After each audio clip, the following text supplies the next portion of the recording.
दोस्तों, तो आज हम पढ़ेंगे अध्याय 6 आतंकवादी संगठन विधि विरुद्ध क्रियाकलाप अधिनियम 1967 का अध्याय 6 धारा 35 से 40 तक अपन इसको पढ़ेंगे। आतंकवादी संगठन क्या होते हैं, इस संबंध में आज अपनी जो है चर्चा होगी। धारा 35 अनुसूची आदि का संशोधन केंद्र सरकार कौन करेगी? केंद्र सरकार करेगी। जो अनुसूची दी गई है आतंकवादी संगठन कौन कौन सी संशोधन कौन करेगी? केंद्र सरकार। ये बहुत ही महत्वपूर्ण है और किस धारा में है ये महत्वपूर्ण है। पहली अनुसूची में जो है किसी भी संगठन को नाम जोड़ सकेगी, ठीक है, ऐसे संगठन को भी जोड़ सकेगी जिसके बारे में पता चला है कि वह अंतर्राष्ट्रीय आतंकवाद का सामना करने के लिए संयुक्त राष्ट्र के चार्टर के अध्याय 7 के अधीन सुरक्षा परिषद द्वारा अंगीकृत संकल्प में आतंकवादी संगठन है उसको भी जोड़ सकेगी, या किसी संगठन को हटा भी सकेगी कि अब यह संगठन जो है आतंकवादी नहीं रहा, ठीक है। अन्य किसी प्रकार का संशोधन भी जो है कर सकती है, लेकिन करेगा कौन दोस्तों? केवल कौन करेगा? केंद्र सरकार करेगी, ठीक है। चलिए आगे बढ़ते हैं। इसके बाद आता है उपधारा 2। केंद्रीय सरकार किसी संगठन के संबंध में उपधारा 1 के खंड का के अधीन अपनी शक्ति का प्रयोग तभी कर सकेगी जब उसे यह विश्वास हो जाता है कि आतंकवाद में सम्मिलित है, इसके अलावा नहीं जोड़ेगी, ठीक है। अब देखो, इसके लिए किसी संगठन को आतंकवाद संलिप्त कब समझा जाएगा? ऊपर बोल तो दिया कि संक्षिप्त मतलब संलिप्त हो तब उसको जोड़ देंगे। संलिप्त कब समझा जाएगा? जब ये 4 चीज़ें होंगी। आतंकवाद कार्य करता हो या उसमें भाग लेता हो, 1 नंबर। आतंकवाद के लिए तैयारी करता हो, आतंकवाद में अभिवृद्धि करता हो या उसे बढ़ावा देता हो, अन्यथा आतंकवाद में सम्मिलित हो, ये सब चीज़ें आती हैं। नंबर 4 आता है केंद्र सरकार राजपत्र में अधिसूचना दूर। ये सब कोई चीज़ें आवश्यक नहीं है, इतने अपन ने पढ़ लिया है 4 पॉइंट, इतने ही दोस्तों आवश्यक हैं इस धारा में। इसके बाद आते हैं धारा 36, किसी आतंकवादी संगठन को अधिसूचना से निकाला जाना। अधिसूचना से निकाला जाना जिसमें क्या है 36 में, ये केवल सेक्शन याद कर लेना कि किस सेक्शन में है, ठीक हो। किसी संगठन को अनुसूची से हटाने के लिए धारा 35 की उपधारा 1 के खंड के अधीन अपनी शक्ति का प्रयोग करने के लिए कोई आवेदन केंद्र सरकार को दिया जा सकेगा। आवेदन करना पड़ेगा, लेकिन कि हमें इसमें से निकाला जाए कि अब हम आतंकवादी संगठन जो है नहीं है, इसको आवेदन केंद्र सरकार को जो है आवेदन देना पड़ेगा दोस्तों। इसके बाद हम आते हैं अगली धारा पर, ठीक है। अब इसको कोई आवश्यकता इसमें पढ़ने की अपन को है नहीं। अब आते हैं अपन सीधा पुनर्विलोकन समिति को अपन जो है पढ़ेंगे। पुनर्विलोकन समिति केंद्र सरकार, ये क्या है? इसमें भी जो है केंद्र सरकार दोस्तों हर जगह अपन को याद क्या रखना है, केंद्र सरकार का इसमें एक्ट में जो है पूरा का पूरा रोल है, ठीक है। तो केंद्र सरकार धारा 36 के प्रयोजनों के लिए 1 या अधिक पुनर्विलोकन समितियाँ गठित करेगी। तो कितनी हो सकती हैं? 1 या 1 से अधिक, ठीक है।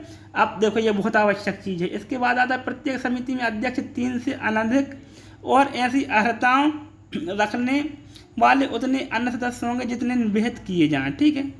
अध्यक्ष देखो, 1 अध्यक्ष रहेगा और 3 से अनधिक, मान 3 से ज़्यादा न होंगे इतने और जितने विहित किए, 1 2 हो सकता है या 3 हो सकते हैं, और अध्यक्ष 1 ही रहेगा, ठीक है।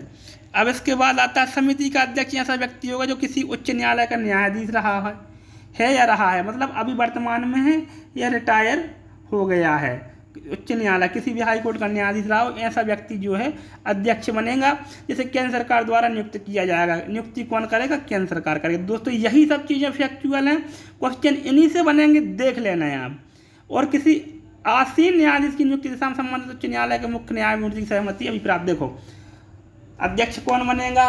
या तो वो किसी हाई कोर्ट का न्यायाधीश हो या रहा हो तो रिटायर हो गया, लेकिन अगर वर्तमान में वो किसी का न्यायाधीश है तो वहाँ के जो मुख्य न्यायमूर्ति हैं उस हाई कोर्ट के, उनसे जो है दोस्तों क्या लेनी पड़ेगी?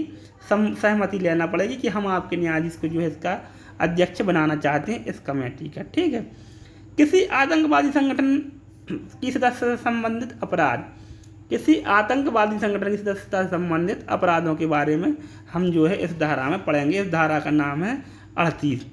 कोई व्यक्ति जो स्वयं को किसी आतंकवादी संगठन से सहबद्ध करता है या उसके क्रियाकलाप को अग्रसर करने की आशा से उसके साथ सहबद्ध होने की घोषणा करता, या तो रहता है या घोषणा करता है कि मैं उसके साथ हूँ, किसी आतंकवादी संगठन की सदस्यता से संबंधित कोई अपराध कारित करता है, परंतु यह उपधारा वहाँ लागू नहीं होगी जहाँ आरोपित व्यक्ति यह साबित करने में समर्थ है ये इसके दोस्तों क्या अपवाद हैं ए और बी। ये धारा वहाँ लागू नहीं होगी अगर वो इन चीज़ों को जो है साबित कर देता है तो। ठीक है। क संगठन को उस समय आतंकवादी संगठन के रूप में घोषित नहीं किया गया जब वह सदस्य बना था या उसने सदस्य बनने की घोषणा की। मान लो जिस समय उसने सदस्य बना था या बनने की घोषणा की थी उस समय अगर आतंकवादी संगठन वो नहीं था तो आज वो सदस्य उसका नहीं माना जाएगा। अगर वो घोषित होने या घोषणा होने के बाद उसका सदस्य नहीं बना रहा है, उसने उसका साथ छोड़ दिया है तो उसने संगठन को आतंकवादी संगठन के रूप में अनुसूची में सम्मिलित किए जाने के दौरान किसी भी समय उसे क्रियाकलाप में भाग नहीं लिया तब भी छोड़ देंगे। उपधारा 2 आती है, जो व्यक्ति जो उपधारा 1 के अधीन किसी आतंकवादी संगठन की सदस्यता संबंधित अपराध कारित करता है ऐसे कारावास जिसकी वजह 10 वर्ष से अधिक नहीं होगी या जुर्माने से या दोनों से दंडनीय। तो यहाँ पर या जुर्माना लिखा है मतलब या 10 साल तक की सज़ा हो सकती है, मिनिमम सज़ा का प्रावधान भी नहीं है, 1 दिन से लगा के 10 दिन तक की सज़ा हो सकती है या जुर्माना या दोनों, जो भी जो है न्यायाधीश चाहे।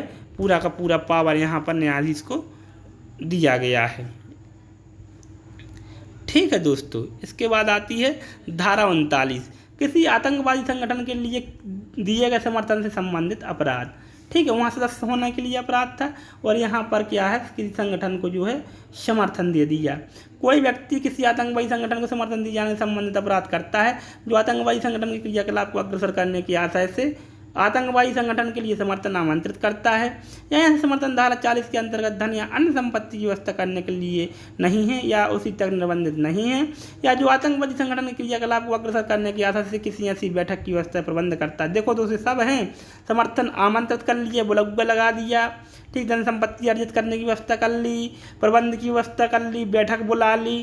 ठीक है, तो ये सब काय के लिए करता है? आतंकवादी संगठन के समर्थन के लिए, क्रियाकलाप को अग्रसर करने के लिए। ठीक है, और इसके संबोधित आतंकवादी संगठन को संबोधित करने के लिए, सहबद्ध करने के लिए, कोई घोषणा करने के लिए। ठीक है, ये सब चीज़ें यहाँ पर इतनी ही जो है इम्पोर्टेंट है। यहाँ पर केवल दोस्तों यहाँ पर आपको सज़ा पढ़ना है तो इसके लिए भी समर्थन के लिए भी 39 बराबर 10 वर्ष तक की सज़ा या जुर्माना या दोनों।